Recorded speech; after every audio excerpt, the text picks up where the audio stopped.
দেশে বিদেশে ক্রীড়া ক্ষেত্রে স্বর্ণজয়ীদের হাতে ক্রীড়া কার্ড ও সম্মাননা তুলে দিলেন প্রধানমন্ত্রী। জাতীয় ক্রীড়া ভাতা কার্যক্রমের উদ্বোধন। রাজধানীর গুটি কয়েক পাম্পে রেশনিং পদ্ধতিতে মিলছে তেল। চুয়াডাঙ্গায় ফুয়েল কার্ড বিতরণ 1 এপ্রিল থেকে কার্যকর। রাঙ্গামাটিতে সেনা উপস্থিতিতে করা হচ্ছে সরবরাহ। দেশে হঠাৎই হামের প্রাদুর্ভাব, রোগীর চাপ সামলাতে হিমশিম অবস্থা। টিকাদানের ঢিলেমিয়ে আর স্বাস্থ্য সহকারীদের আন্দোলনকে দুষছেন সংশ্লিষ্টরা। রোগীর তুলনায় স্টাফ আমাদের খুবই কম, আমাদের খুবই কষ্ট হচ্ছে। আমার মেয়ের ঠান্ডা, তারপরে এই যে সারা শরীর প্যারায় বইরে গেছে, চিকিৎসা চলতেছে, স্বাভাবিক হবে।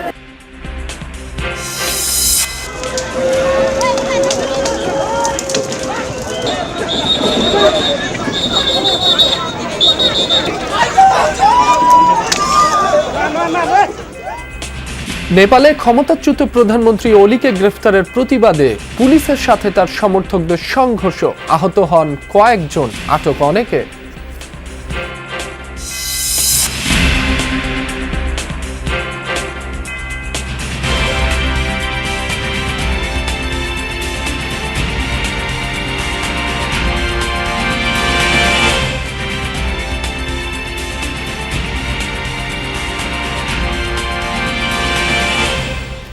যমুনা নিউজে আমন্ত্রণ। আপনাদের সঙ্গে আছি মাসুম রাব্বি। এতক্ষণ শিরোনাম দেখছিলেন। ক্রীড়াকে পেশা ও জীবিকার মাধ্যম হিসেবে গড়ে তুলতে প্রথমবারের মতো সরকারি পর্যায়ে জাতীয় ক্রীড়াবিদদের বেতনের আওতায় এনেছে সরকার।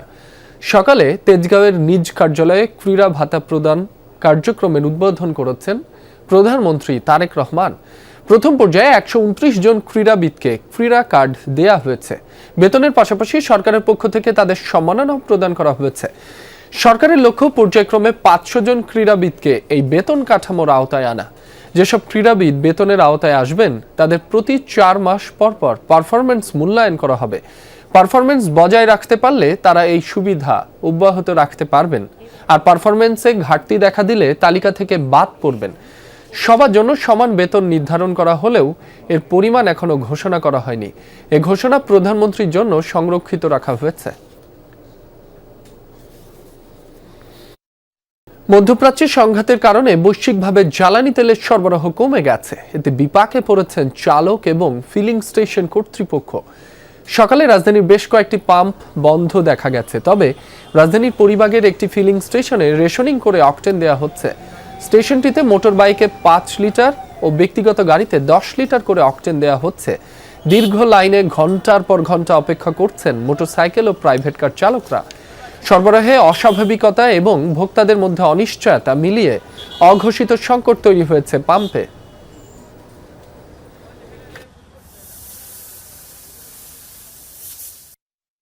রিজার্ভও অল্প একটু ছিল। আমি অনেক দূর থেকে আসছি, একেবারে এই নিউ মার্কেটে পাম্প ঘুরছি, নিউ মার্কেট 2টা ঘুরিয়া ওইদিকে পাম্প বন্ধ, আজিমপুর থেকে আসছি। আমার তেল নাই, এই জন্য তেল নিতে আসছি। তেল একদম শেষ হয়ে গেছিল, 600 টাকার তেল পেলাম 2 ঘন্টা পরে। আমার অফিস যাইতে প্রতিদিন আমি ঈদের আগে নিচ্ছি, তো এখন একদমই নাই, তো ভাবলাম যে নিয়ে যায় 5 লিটার আর কি। সকাল থেকেই রাজধানীর বেশিরভাগ পাম্প, গুটি কয়েক ফিলিং স্টেশন থেকে রেশনিং পদ্ধতিতে দেয়া হচ্ছে তেল। সহকর্মী শাকিল হাসান রাখছেন এসবের খোঁজ খবর। তিনি এই মুহূর্তে আছেন রাজধানীর আসাদ গেট এলাকায়। শাকিল, পাম্পের তেল সরবরাহ তদারকিতে কোনো কর্মকর্তা দেখা পেয়েছেন কিনা? আপনি বর্তমানে যে পাম্পে রয়েছেন সেখানকার সার্বিক চিত্র জানাবেন। রাবি, আসাদ গেটের এই সোনার বাংলা রিফুয়েলিং স্টেশনটিতে এখন তেল নেই এবং যে কারণে তেল দেওয়া হচ্ছে না। এখানে একজন ট্যাগ অফিসার আসার কথা, কিন্তু এখনও তিনি এসে পৌঁছাননি। কিন্তু এর মধ্যে তেলবাহী একটি ট্যাঙ্কার এসে পৌঁছেছে, কিন্তু এটি এখনও আনলোড করা হয়নি, কারণ ট্যাগ অফিসার আসার পর তিনি তদারক করে দেখার পর এটি আনলোড করা হবে এবং তারপর এই পাম্প থেকে আসলে গ্রাহকদের তেল দেওয়া হবে। তবে আগের যে সরবরাহ, সেই সরবরাহ থেকে এখন পর্যন্ত যেটুক তেল ছিল সেখান থেকেই শুধুমাত্র কিছু বাইককে অকটেন দেওয়া হচ্ছে, কিন্তু ব্যক্তিগত গাড়ি বা অন্যান্য পরিবহনের জন্য এখন তেল দেওয়া হচ্ছে না। আপনি দেখতে পাচ্ছেন যে লরিটি এখানে আছে সেটির আনলোডের জন্য প্রস্তুতি নেওয়া হচ্ছে, কিন্তু যেহেতু এখন পর্যন্ত ট্যাগ অফিসার আসেননি, যে কারণে এখনও তারা এই প্রস্তুতিটি শুরু করেননি। শেষ করার পর তার তদারকিতেই এই তেলটি আনলোড করা হবে এবং সরকারের যে সিদ্ধান্ত হয়েছে যে প্রত্যেকটি ফুয়েল স্টেশনগুলোতে, পেট্রোল পাম্পগুলোতে একজন করে ট্যাগ অফিসার দেওয়া হয়েছে এবং তারা আসবেন এবং তারা যে লরিগুলো আসবে ডিপো থেকে সেগুলো তদারক করবেন এবং তাদের তদারকির মাধ্যমেই পাম্পগুলোতে তেল আনলোড করা হবে এবং তারপরে গ্রাহক পর্যায়ে তেল সরবরাহ করা হবে। এবং সেটি করা হয়েছে শুধুমাত্র এর আগে যে কয়েকটি ঘটনা ঘটেছে যে বেশ কয়েকটি পাম্পে তারা অবৈধভাবে তেল মজুত করেছে, এটি ঠেকানোর জন্যই একজন করে ট্যাগ অফিসারকে প্রতিটি পাম্পের জন্য দায়িত্ব দেওয়া হয়েছে। রাব্বি। শাকিল, আপনাকে ধন্যবাদ। দর্শক, আমরা রাজধানীর তেল পাম্পের খবরাখবর জানছিলাম, একটু রাজধানীর বাইরের খবরাখবর জানতে চাই। চুয়াডাঙ্গায় এপ্রিলের 1 তারিখ থেকে ফুয়েল কার্ড না দেখালে জ্বালানি তেল পাবেন না গ্রাহকরা। আজ ও কাল বিতরণ করা হবে সেই কার্ড। এ বিষয়ে আরও জানাতে যুক্ত হচ্ছেন সহকর্মী জিসান আহমেদ। জিসান, চুয়াডাঙ্গায় no fuel card, no petrol octane কার্যক্রম কি শুরু হয়েছে? বিস্তারিত জানাবেন।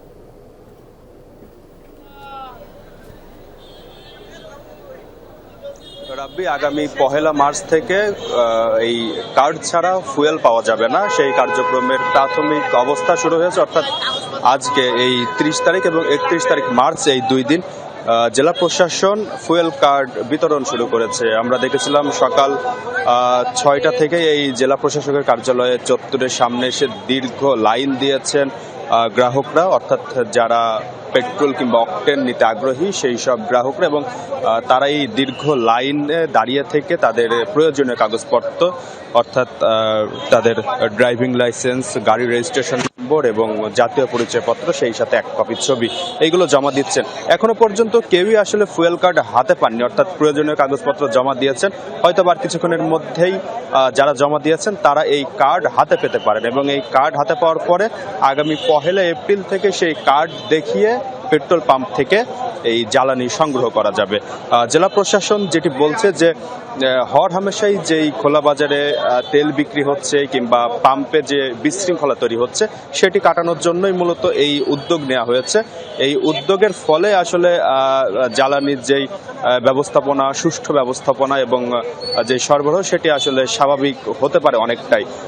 যদিও এখানে আমরা কথা বলছিলাম, যেসব গ্রাহকরা রয়েছেন তারা লাইনে এসেছেন এবং তারাও কিন্তু আসলে এক প্রকার ক্ষোভ প্রকাশ করছেন, কেননা অনেকেই ব্যক্তিগত কাজ ফেলে দৈনন্দিন কার্যক্রম ছেড়ে কিন্তু এখানে এসেছেন এবং দীর্ঘ সময় তারা লাইনে অপেক্ষা করছেন, এবং লাইনে অপেক্ষা করে তারা এই ফুয়েল কার্ডের জন্য আবার নতুন করে তাদেরকে হয়তো অপেক্ষা করতে হবে, এবং একটি এই দীর্ঘ লাইন সেই সময়ও তৈরি হতে পারে। সব মিলে আসলে যেই ব্যবস্থাপনা, সেই ব্যবস্থাপনা নিয়েও আসলে সাধারণ মানুষের মধ্যে কিংবা এই ভোক্তাদের মধ্যে, গ্রাহকদের মধ্যে এক ধরনের মিশ্র প্রতিক্রিয়াও রয়েছে। জেলা প্রশাসনের পক্ষ থেকে যেটি জানানো হয়েছে যে এই ফুয়েল কার্ড বিতরণ সম্পন্ন হলে তেলের যেই ব্যবস্থাপনা সেটা অনেকটাই স্বাভাবিক হতে পারে। রাব্বি। দেশে হঠাৎ করেই বাড়ছে হাম আক্রান্ত রোগীর সংখ্যা, যাদের প্রায় সবাই শিশু। এখন পর্যন্ত ময়মনসিংহ ও রাজশাহী বিভাগে 8 শিশুর মৃত্যুর খবর মিলেছে। পরিস্থিতি সামাল দিতে মেডিকেল টিম গঠন করা হয়েছে। প্রস্তুতি চলছে আইসোলেশন ওয়ার্ড চালুরও। দেখা দিয়েছে দেশব্যাপী সংক্রমণ বৃদ্ধির আশঙ্কা। প্রশ্ন উঠেছে, হঠাৎ কেন বাড়ছে হামের প্রকোপ? এর উত্তর খোঁজার চেষ্টা করেছেন সহকর্মী হুসাইন শাহিদ। বিস্তারিত তার প্রতিবেদনে। কোনো শরণার্থী শিবির নয়, এটি ময়মনসিংহ মেডিকেল কলেজ হাসপাতালের শিশু ওয়ার্ড। এখানেই চিকিৎসা নিচ্ছে হামে আক্রান্ত শিশুরা। আমি কিশোরগঞ্জ কোটিয়া দিক থেকে আসছি। আমার মেয়ের ঠান্ডা, তারপরে এই যে সারা শরীর প্যারায় বইরে গেছে গা, চিকিৎসা চলতেছে, কইছে স্বাভাবিক হবে। পুরো থাকার পরে ছুটিতে দিচ্ছিল, তো বাড়িতে গেছি, বাড়িতে 1 সপ্তাহ পরে আবার আসছি। ডাক্তার বলছে হল মানে ফুসফুসের ইনফেকশন হয়েছে। গত 12 দিনে হাসপাতালটিতে 108 জন হাম আক্রান্ত রোগী ভর্তি হয়েছে। মৃত্যু হয়েছে 5 জনের। পরিস্থিতি সামাল দিতে হিমশিম খাচ্ছেন নার্স ও চিকিৎসকরা। রোগীর তুলনায় স্টাফ আমাদের খুবই কম, আমাদের খুবই কষ্ট হচ্ছে। আজকে আমরা ডিউটিতে মাত্র 6 জন সিনিয়র স্টাফ নার্স আছি। তো এতজন পেশেন্টের সেবা দিতে যায়, মানে এখন পর্যন্ত আমি সিপি যে পানি খাবো সেটাও খাইতে পারি নাই। নতুন বিল্ডিংয়ের 8 তলায় সেটা আমরা আইসোলেশন করে দেবো। আমরা আজকে আশা করতেছি যে ডাক্তার এবং নার্স এবং অন্যান্য স্টাফদের রোস্টার পেয়ে গেলে হয়তো বা আগামীকালকে কিংবা পরশু আমরা এই 8 তলায় সেটা আমরা কার্যক্রম শুরু করে দেব। রাজশাহীতেও মৃত্যু হয়েছে 3 জনের। ময়মনসিংহ ও রাজশাহীতে হাসপাতালে চিকিৎসা নিতে ভিড় করছে আশপাশের বিভিন্ন জেলার মানুষ। দেখা দিয়েছে দেশব্যাপী ছড়িয়ে পড়ার আশঙ্কা। যে কোনো কারণেই হোক টিকাদান কর্মসূচিতে বিঘ্ন ঘটেছে অনেকটা। হতে পারে যে সেই টিকাদান কর্মসূচিতে বিঘ্ন ঘটার কারণেই এখন এই আউটব্রেকটা শুরু হয়েছে। চিকিৎসা না নেওয়ার কারণে, এমনকি চিকিৎসা বন্ধ করে দেওয়ার কারণে ক্ষেত্র বিশেষে হামের রোগীগুলা মারাত্মক রকমের কমপ্লিকেশনস নিয়ে আমাদের এখানে হাজির হচ্ছে। অনুসন্ধানে সামনে আসে ময়মনসিংহ বিভাগের হামের টিকাদানের চিত্র। দেখা যায় গত ডিসেম্বর মাসে 4 জেলায় মাত্র 7 থেকে সর্বোচ্চ 17% শিশু হামের টিকা পেয়েছিল। এবার দেখা যাক অন্যান্য জেলার অবস্থা। স্বাস্থ্য বিভাগের ওয়েবসাইটের তথ্য বলছে, সিটি কর্পোরেশনের বাইরে 2025 সালের ডিসেম্বর মাসে সারা দেশেই হামের টিকাদানের চিত্র খুবই দুর্বল। প্রশ্ন, কেন টিকাদানে এই বিপর্যয়? গত ডিসেম্বরে আমাদের একটু হামের টিকার ঘাটতি ছিল, এখন তো সেটা নেই। হ্যাঁ, আর 1 মাসের ঘাটতি থাকার জন্য হামের প্রাদুর্ভাব হতে পারে না। 1 মাসের টিকা যদি না দেওয়া হয় সেটা তো 15 মাসে দিতে হবে না, 16 মাসও দিতে পারবে। হ্যাঁ, সেটা তো কভার হয়ে গেছে। আমরা ক্যাম্পেইনের টিকাদানকে সফল করে ফেলবো, দেখবেন যে হামের প্রাদুর্ভাব কমে আসবে।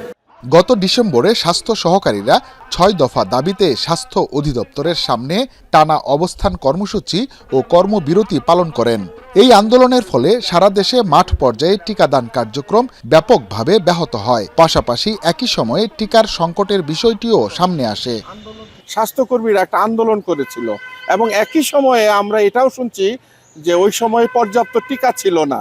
এখন আমার প্রশ্ন জাগছে যে টিকা ছিল না এবং আন্দোলন, এটির মধ্যে কোনো যোগসূত্র আছে কিনা? টিকার সংকটকে আড়াল করার জন্য আন্দোলন, না আন্দোলনের জন্য টিকা সংকট, এই বিষয়টি খতিয়ে দেখা দরকার। হাম হলে রোগ প্রতিরোধ ক্ষমতা কমে যায় শিশুদের। এতে করে টাইফয়েড, ডায়রিয়া কিংবা অপুষ্টিজনিত রোগের প্রকোপ বাড়ে, এতে মৃত্যু হয়। এমন পরিস্থিতিতে যারা অভিভাবক রয়েছেন তাদেরকে আরও সচেতন হতে হবে, কারণ রাষ্ট্রযন্ত্র যখন অসচেতন হয়ে পড়ে তখন অভিভাবকদের সচেতনতা বাড়ানো ছাড়া আর কোনো উপায় থাকে না, বলছেন সংশ্লিষ্টরা। হুসাইন শাহিদ, যমুনা নিউজ, ময়মনসিংহ। ক্রীড়া ভাতা ও ক্রীড়া কার্ড প্রদানের উদ্বোধনী অনুষ্ঠানে কথা বলছেন প্রধানমন্ত্রী তারেক রহমান। সরাসরি যাচ্ছি তার বক্তব্যে। উপস্থিতিবৃন্দ, আমরা বিশ্বাস করি যে বর্তমান সময়ে আমরা যদি চারিদিকে তাকাই, বর্তমান সময়ে ক্রীড়াটা শুধু কিন্তু শখ বা বিনোদন নয়, বা এক্সারসাইজেরও কোনো অংশ নয়, বরং আমরা দেখতে পাচ্ছি এই মুহূর্তে আমরা যদি বিশ্বে দেখি, বিভিন্ন দেশে দেখি, ক্রীড়াটা কিন্তু একটা পেশা হয়ে দাঁড়াচ্ছে। অ্যাকাউন্টস যেরকম একটা পেশা, ইঞ্জিনিয়ারিং যেরকম একটা পেশা, লিগ্যাল প্রফেশন যেমন একটা পেশা, ঠিক ক্রীড়াও কিন্তু স্পোর্টসও কিন্তু একটা পেশা হয়ে দাঁড়াচ্ছে। এবং অবশ্যই পৃথিবী যখন এভাবে এগিয়ে যাচ্ছে, নিশ্চয়ই বাংলাদেশও পিছিয়ে থাকতে পারে না। আমরা ইনশাল্লাহ পিছিয়ে থাকবো না।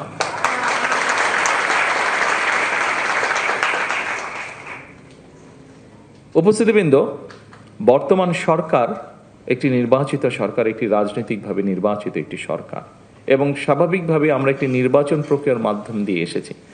যখন আমরা নির্বাচন প্রক্রিয়ার মাধ্যম দিয়ে এসেছি, তার আগে আমরা সমগ্র জাতির সামনে আমাদের কিছু কথা তুলে ধরেছিলাম বিভিন্ন সেক্টরে, এবং ঠিক একইভাবে ক্রীড়া সংক্রান্ত সেক্টরে আমরা বলেছিলাম যে আমাদের দল রাষ্ট্র পরিচালনার সুযোগ পেলে আমরা দেশের ক্রীড়াকে পেশা হিসাবে প্রতিষ্ঠিত করতে চাই। এবং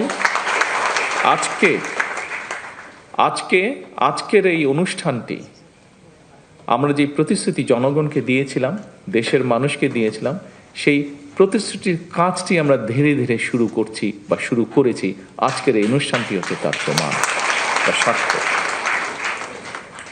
আমাদের দেশের ছেলেমেয়েরা, তরুণীরা যারা ভালো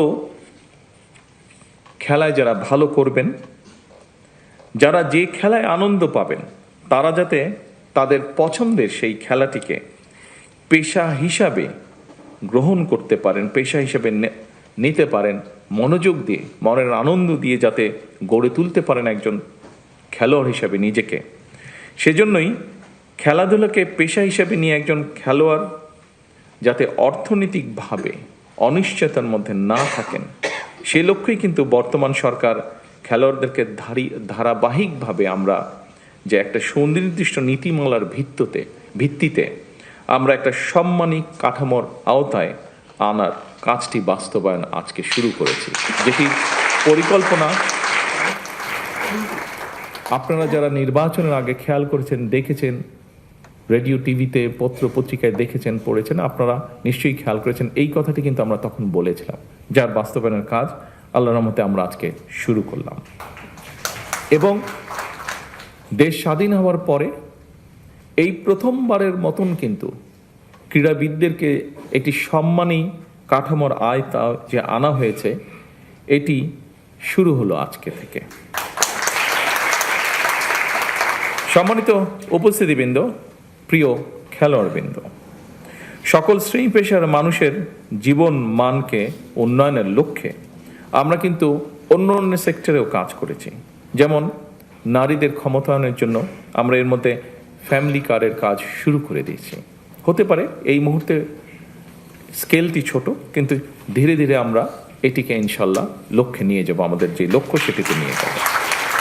এর বাইরেও আমরা বলেছিলাম আমাদের সমাজের সম্মানী একটি শ্রেণী, বিভিন্ন মসজিদ সহ বিভিন্ন ধর্মের যারা ধর্মীয় গুরু আছেন, মসজিদের ইমাম খতিব সাহেবরা আছেন, তাদেরকে আমরা একটি সম্মানের আওতায় আনতে চেয়েছিলাম।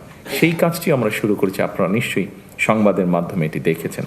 এর বাইরেও আমরা বলেছিলাম যে আমরা সারা দেশে আমাদের বিভিন্ন প্রাকৃতিক দুর্যোগ হোক, আমাদের কৃষকের পানির সেচের সুবিধার জন্য সহযোগিতার কারণে হোক, আমাদের ভূগর্ভস্থ পানির যে নেমে যাওয়া সেটিকে রোধ করার জন্যই হোক, আমরা খাল খননের কথা বলেছিলাম, সেটির কাজও আমরা শুরু করেছি। এর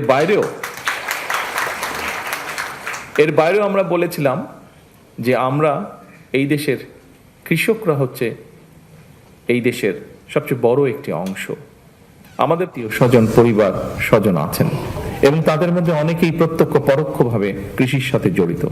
সেই কৃষকদের পাশে দাঁড়ানোর জন্য আমরা বলেছিলাম যে আমরা কৃষক কার্ড ইন্ট্রোডিউস করব। আজকে আমাদের খেলোয়াড় বন্ধুরা যেমন, তাদেরকে আমরা একটি স্পোর্টস কার্ড দিয়েছি, আপনারা দেখেছেন তাদেরকে যেটা আমরা উপহার দিয়েছি, তার মধ্যে ছোট্ট একটি কার্ড আছে, ব্যাংক কার্ডের মতন স্পোর্টস কার্ড। ঠিক একইভাবে কৃষকদের জন্য আমরা একটি কৃষক কার্ড ইন্ট্রোডিউস করার কথা বলেছি, যেটির মাধ্যমে তাদের কাছে আমরা রাষ্ট্রের সহযোগিতা পৌঁছে দিতে চাই। ইনশাল্লাহ 14 এপ্রিলে টাঙ্গাইল থেকে এটির পাইলট প্রজেক্টের কাজ আমরা শুরু করতে যাচ্ছি। সম্মানিত উপস্থিতিবৃন্দ, এভাবেই আমরা দেশ এবং জনগণের জীবনযাত্রার মান উন্নয়নের কাজ শুরু করেছি, দেশকে এগিয়ে নেওয়া যাওয়ার কাজ আমরা শুরু করেছি এবং সেটিরই অংশ হিসাবে আজকে আমরা আমাদের বন্ধুদের হাতে ক্রীড়া কার্ড তুলে দিয়েছি।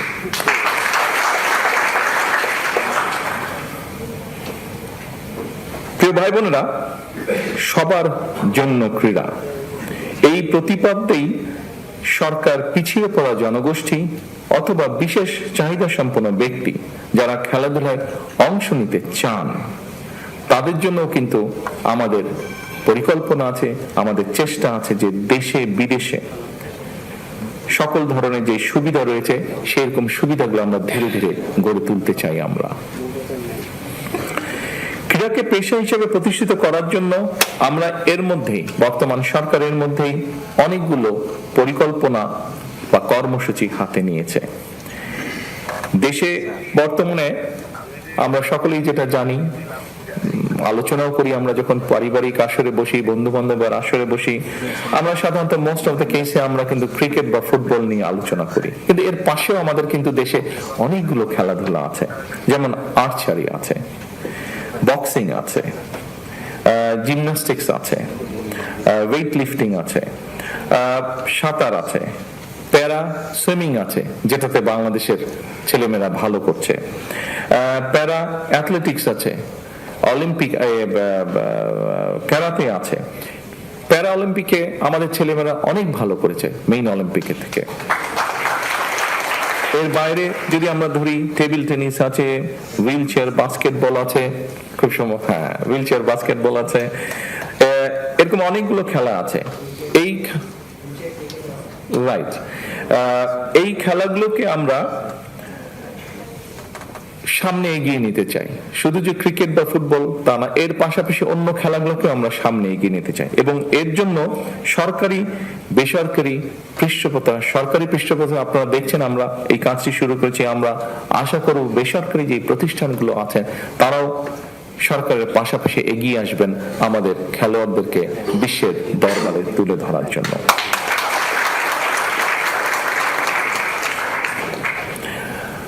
সকল উপস্থিতিবৃন্দ, আপনারা নিশ্চয়ই দেখেছেন সম্প্রতি সাফ নারী ফুটবল যে গেমস, এটার মধ্যে প্রথমবারের মতন বাংলাদেশ চ্যাম্পিয়ন হয়েছে। সেই চ্যাম্পিয়নদেরকে আবারও আজকের এই অনুষ্ঠানের পক্ষ থেকে আমি আন্তরিকভাবে শুভেচ্ছা এবং অভিনন্দন জানাচ্ছি। সময়ের পরিপ্রেক্ষিতে বর্তমান সরকার খেলাধুলাকে পেশা হিসেবে প্রতিষ্ঠিত করার জন্য স্বল্প মধ্যম এবং দীর্ঘমেয়াদী লক্ষ্য এবং পরিকল্পনা যেগুলো নিয়েছে সেগুলো আপনারা কিছুক্ষণ আগে যে ভিডিও হয়েছে তার মাধ্যমে আপনারা দেখেছেন। আমাদের বিভিন্ন বক্তা যে বক্তব্য রেখেছেন তার মাধ্যমে আপনারা জানতে পেরেছেন। পর্যায়ক্রমিকভাবে এগুলো আমরা ইনশাল্লাহ বাস্তবায়ন করব। পড়াশোনার পাশাপাশি খেলাধুলার প্রতি আমাদের যে ছেলেমেয়েরা ছোটবেলা থেকে আগ্রহী স্পোর্টসের জন্য, তারা যাতে এই সুযোগটা পায় সেজন্য এর মধ্যেই দেখেছেন স্পোর্টস মিনিস্টার উনি ওনার বক্তব্যে বলেছেন যে শিক্ষা কারিকুলামের পাশাপাশি আমরা কারিকুলামের ভেতরে আমরা চতুর্থ শ্রেণী থেকে খেলাধুলাকে যাতে মোটামুটি কম্পালসারি করা যায়। অর্থাৎ আমাদেরকে স্কুলে যেরকম অঙ্ক, ইংরেজি, ভূগোল, ইতিহাস এগুলো যেরকম কম্পালসারি পড়তে হয়, আমরা চাচ্ছি যে বাচ্চাটা যে খেলাটাই পছন্দ করুক কিন্তু সেই খেলাটা তাকে খেলতে হবে, সেটাতে তাকে এক্সপার্ট হতে হবে, সেটাতে তাকে নিজেকে গড়ে তুলতে হবে। অর্থাৎ ইতিহাস, ভূগোল, বিজ্ঞান এই সাবজেক্টগুলোর পাশাপাশি আমরা খেলাটাকে কম্পালসারি করবো, সেটার মধ্যে মার্ক থাকবে, সেটার মধ্যে পাস ফেল থাকবে, যাতে সে সেটা সিরিয়াসলি নেয়। শুধু আচ্ছা বিকালে একটু খেলতে গেলাম বা অফ টাইমে একটু খেলতে গেলাম, নট দ্যাট, সিরিয়াসলি হতে হবে। অর্থাৎ আমরা আসলেই চাচ্ছি আমাদের ছেলেমেয়েরা যাতে সত্যিকারভাবে নিজেকে একজন যে যেটাই খেলবে সেটাতে যাতে সে তাকে নিজেকে এক্সপার্ট হিসেবে গড়ে তুলতে পারে। সম্মানিত উপস্থিতিবৃন্দ, স্বাধীন বাংলাদেশে বিভিন্ন ক্ষেত্রে আমাদের শিশু কিশোরদের যে প্রতিভা ছিল সেটাকে বের করার জন্য 1976 সালে প্রথম কিন্তু শুরু হয়েছিল। এখানে যারা আমাদের খেলোয়াড় ভাই বোন বন্ধুরা আছে, তোমরা অনেক ছোট ছিলে, তোমরা ছোট ছিলে না আসলে, তোমরা দেখোই না বোধ হয় কেউ, এখানে সামনের সারিতে যারা আছেন ওনারা দেখেছেন। 1976 সালে শুরু হয়েছিল বাংলাদেশের শিশুদের ভিতর থেকে প্রতিভাবান যারা আছে বিভিন্ন সেক্টরে, বিভিন্ন কালচারাল সেক্টরে বের করার জন্য নতুন কুড়ি শুরু হয়েছিল। এর মধ্যেই তোমরা শুনেছ, মন্ত্রী সাহেবের বক্তব্য শুনেছে যে আমরা, এবং আমিও বললাম যে ইনশাল্লাহ সামনেই আমরা যেটা করতে যাচ্ছি, কবে ডেটটা জানি, 30 এপ্রিল, রাইট, 30 এপ্রিল সিলেট থেকে আমরা শুরু করতে যাচ্ছি নতুন করে স্পোর্টস, এবং একই সাথে ইনশাল্লাহ এটা সারা দেশে শুরু হবে। আমরা এই যে বিভিন্ন আমরা 7টা খেলা না 7টা ডিসাইড করেছি তো এই মধ্যে 7টা খেলা আমরা ডিসাইড করেছি। এই 7টা খেলায় কারা পারদর্শী, ধীরে ধীরে সেই প্রতিভাবানদেরকে আমরা বের করে নিয়ে আসবো। তাদেরকে যারা ভালো হবে তাদেরকে আমরা আরো বেটার ট্রেনিং দেওয়ার চেষ্টা করব। এইভাবে করে আস্তে আস্তে আমরা খেলোয়াড় গড়ে তুলবো, পেশাদার খেলোয়াড় গড়ে তুলবো, এবং আমাদের লক্ষ্য থাকবে ইন্টারন্যাশনাল যে ইভেন্টগুলো হয় সেগুলোতে আমরা হিট করা শুরু করব আস্তে আস্তে।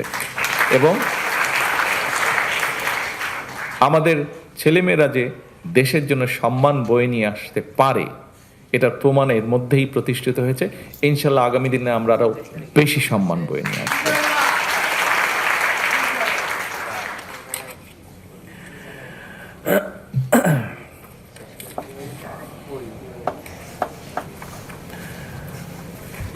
কথা অনেক আছে, আমার মনে হয় কথা কম কাজ বেশি করতে হবে, কথা কম খেলতে হবে বেশি। আমি শেষ যেই কথাটা একটা বলতে চাই, এই কথাটা একটু সিরিয়াস, তবে এই কথাটা আমি মিন করি, বিশ্বাস করি, এবং সেই জন্য আমি বলতে চাচ্ছি। দেশপ্রেম, ঐকান্তিক ইচ্ছা আর টিম স্পিরিট থাকলে আপনাদের সাফল্যজনক অগ্রযাত্রায় কেউ বাধা হয়ে দাঁড়াতে পারবে না বলে আমি দৃঢ়ভাবে বিশ্বাস করি।